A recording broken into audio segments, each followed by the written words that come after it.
నేను పార్టీ పెట్టుకుంటే మీకు ఇబ్బంది లేదన్నారు కదా, మేము అడిగిన ప్రశ్నలకు ఇంతవరకు జవాబు చెప్తలేరు కదా, మరి ఎందుకు ఈ చాటుమాటు వెన్నుపాటు వ్యవహారాలు? ఎవరన్నా మీలాంటి పత్రికా మిత్రులు మా వార్త రాస్తే సిగ్గు లేకుండా గుంటనక్క ఫోన్ చేసి ఎందుకు వేస్తున్నారు వార్తలు ఏకండి. అదేవిధంగా ఇంగ్లీష్ మాట్లాడతాడు కేటీఆర్ సార్ కాబట్టి ఇంగ్లీష్ వాడు ఎవడన్నా వార్త వేస్తే ఢిల్లీకి ఫోన్ చేసి ఎందుకు వేస్తారని నేను అడుగుతాడు ఇంగ్లీష్లో, వాళ్ళు ఫోన్ చేసి చెప్తారు నాకు. ఇంత సిగ్గులేని వ్యవహారం ఎందుకు? ఒక ఆడబిడ్డగా నేను చాలా ధైర్యంగా ప్రజల మధ్యలో ఉంటాను, నేను వెళ్తున్నా. ఆంబోతుల్లాగా అడ్డగాడిదల్లాగా ఎందుకు నా కాళ్ళల్లో కట్టెలు పెట్టే పనులు చేస్తున్నారు నాకు అర్థమవుతలేదు. ఏం అవసరం ఉంది మీకు? ఒక్క ప్రశ్న కన్నా సమాధానం చెప్పిరా నేను అడిగిన వాటికి? ఇంకా నేను ఎక్కడ కూడా పర్సనల్ ఇష్యూస్ మాట్లాడను కూడా నా ప్రాణం పోయినా. కానీ ఆ బీఆర్ఎస్ పార్టీలో వీళ్ళిద్దరూ జోడెడ్లలాగా నడపాల్సిన వాళ్ళు ఇద్దరు కూడా దున్నపోతుల్లాగా ప్రజల ఇష్యూలు మర్చిపోయి కేవలం అవినీతి ఇష్యూస్ మాట్లాడడం, ఇప్పటికి కూడా అడ్డగోలుగా అవినీతి పరులను కాపాడడం. మొన్న నేను ఉద్యమకారుల పక్షాన పోయి అక్కడ ఉద్యమం చేస్తున్నా అండి. ఏం డ్రామా చేసిండ్రు కాంగ్రెస్ బీఆర్ఎస్ కలిసి? అంటే మీకు ఆ పూటకు నన్ను ఆపడానికి, ఉద్యమకారుల వార్తలు రాకుండా ఉండడానికి అయితే కాంగ్రెస్తో జతగడతాడు, అయితే బీజేపీతో జతగడతారు. ఏముంటుంది? నీయతు న్యాయం ఏముండదా? ఒక పార్టీకి ఒక లైన్ ఉండదా? ఏంటది డైరెక్షన్ లెస్గా పోయి అక్కడ డ్రామా. ఆయన గుంటనక్క కింద పడ్డాడట, ఈయన పోయి ఆయనను పరామర్శించిండట. ఆ ఏడ కింద పడ్డాడో ఏమైందో అసలు ఎంత విచిత్రం అంటే ఆ రోజంతా మీరు చూస్తే ప్రతి ఒక్కరికి ఫోన్లు చేసి మీరు ఉద్యమకారుల వార్తలు వేయొద్దు. ఎందుకు వేయొద్దు? వచ్చేదా తెలంగాణ ఉద్యమకారులు లేకపోతే?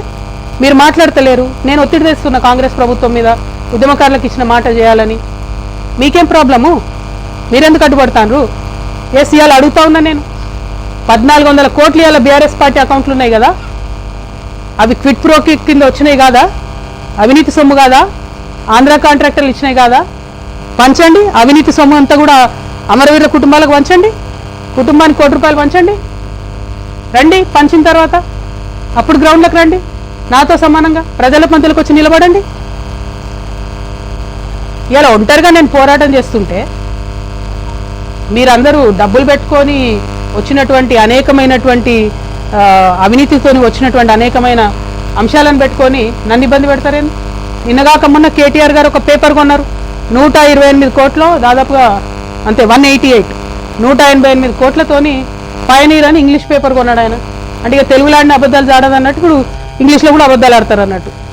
I'm appealing to everybody, Pioneer paper is now been bought by BRS, so please don't trust that paper. Whatever comes in Pioneer is BRS's view. ఏంది ఇది? పత్రికలు కొంటాం, యూట్యూబ్ ఛానల్ కొంటాం. ప్రజాబలం ఉండాలి, గుండె ధైర్యం ఉండాలి, ధనబలం ఉంటే ప్రదర్శించుకోండి అవసరమైన కాడ. మొన్న ఈడికి వస్తే కూడా ఫ్లైట్లో వచ్చిపోయారేమో కదా, హెలికాప్టర్లలో వచ్చిపోండి. మేము సామాన్యులం, మేము కార్లలో పోతున్నాం. పాయింట్ అది కాదు. పాయింట్ ఏంటంటే ప్రజల మీద, ప్రజా సమస్యల మీద పోటీ పెట్టుకోండి మాతో. మా కాళ్ళల్లో కట్టెలు పెడితే ఏమొస్తుంది? వెనకంగా పోయి ఎప్పటికన్నా మాతోనే వచ్చి చేరుతుంది. చెప్తా ఉన్నా ఇవాళ నా కంఠంలో ప్రాణం ఉన్నంత వరకు మళ్ళా బీఆర్ఎస్ పార్టీతో చేరేదే లేదు, జత కట్టేదే లేదు. ఎందుకు చెప్తున్నా అంటే బాధతో చెప్తున్నానే. మళ్ళీ చెప్తున్నా, పర్సనల్గా నేను ఎంత హ్యూమిలేషన్ గురైనా ఒక్క విషయం కూడా నేను బయట చెప్పను. రాజకీయంగా డెఫినెట్గా చెప్పిన, ఇంకా చాలా చెప్తా. ఇలా పొద్దున్న ఫీనిక్స్ ట్వీట్ చేసిన నేను 80,000 కోట్ల తెలంగాణ ప్రజల ఆస్తుంది. ఎవడబ్బా సొమ్ము ఇచ్చింది? ఎవరు? హరీష్ రావు గారు, కేటీఆర్ గారు కాదా ఫీనిక్స్ అనే సంస్థను పెంచి పోషించింది, కాపాడింది? ఎక్కడోడు వాడు? తెలంగాణోడా, ఆంధ్రోడా? ఎందుకని పంచిపెడతారు మీరు? ఇప్పుడు దాన్ని అవినీతిని ఇప్పుడున్న గవర్నమెంట్ కంటిన్యూ చేస్తుంది కదా. మీరు తెరిస్తే కిటికీలు. జాతీయ పార్టీలకు ఏముంటుంది తెలంగాణ ఆంధ్ర ఫీలింగు? తెలంగాణ భూములు కాపాడుకోవాలని వాళ్ళకి ఎందుకు ఉంటుంది?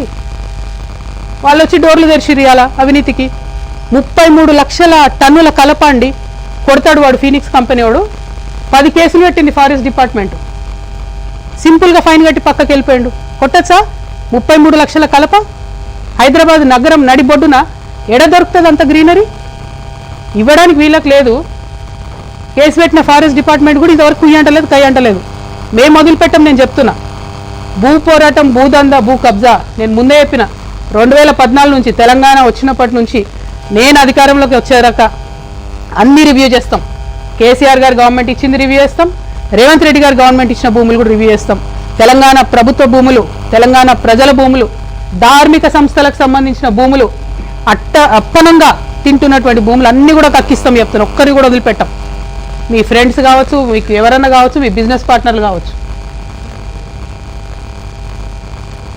ప్రజలే